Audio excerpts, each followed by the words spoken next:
बिहार के मुख्यमंत्री नीतीश कुमार अब तक यही समझते आ रहे थे कि जातीय जनगणना और जाति पाति की राजनीति करके उन्हें फ़ायदा होने वाला है।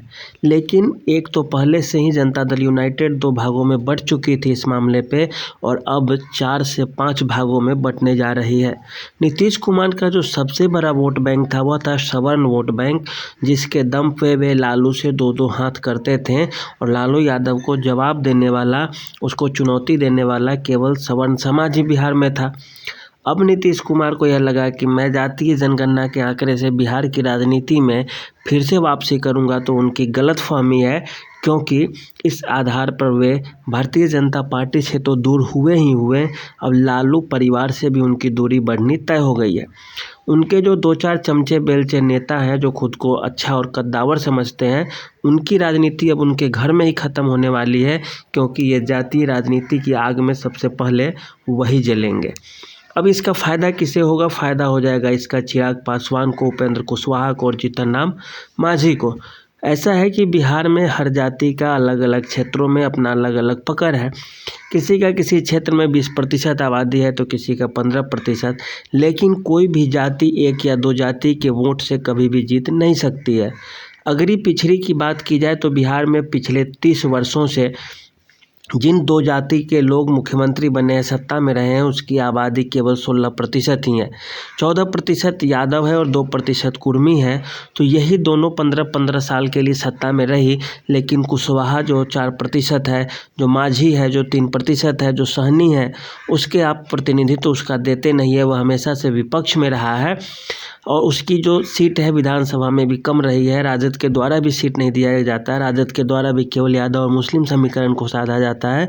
तो ऐसी स्थिति में अब नीतीश कुमार अपने राजनीति में फंस जाएंगे और इसका फ़ायदा सीधे सीधे उठा लेगा चिराग पासवान और उपेंद्र कुशवाहा। कुशवाहा वोटरों की संख्या जो लवकुश समीकरण नीतीश कुमार का था वह सबसे पहले धराशायी हो गया।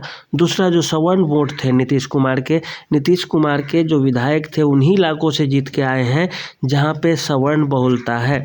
जिन इलाकों में ओबीसी समुदाय का कम है लेकिन ईबीसी समुदाय के ज़्यादा वोटर्स हैं, वहीं से नीतीश कुमार आकर जीत के आते हैं और वे सत्ता में मुख्यमंत्री रहते हैं। अब नीतीश कुमार के साथ स्थिति यह हो गई है कि नालंदा में भी हो सकता है ये चुनाव हार जाए, क्योंकि नालंदा के अलावा कुर्मी वोटर और कहीं नहीं है। नालंदा में कुर्मी है लेकिन कुशवाहा जाति हर जगह है। मांझी जाति के लोग जो हैं, जो मुसहर जाति के लोग पूरे बिहार में हैं।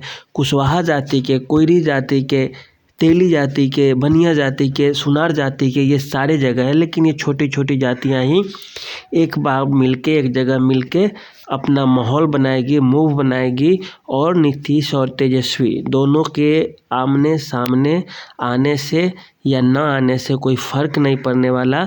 बिहार की राजनीति अब पिछड़ी जातियों के सहारे और सवर्ण जातियों के सहारे राजनीति का एक नया बिगुल फूंकेगा, जिसमें दलित वर्ग से आधे से ज़्यादा, जैसे मांझी जो सहनी है, मछुआरा मल्लाह वर्ग जाति का है, जो मुसहर जाति का है जिसे मांझी बोला जाता है, और तीसरा पासवान जाति के लोग जो प्रधानमंत्री के काफ़ी कद्दावर नेता है, काफ़ी कद्दावर शौकिया है।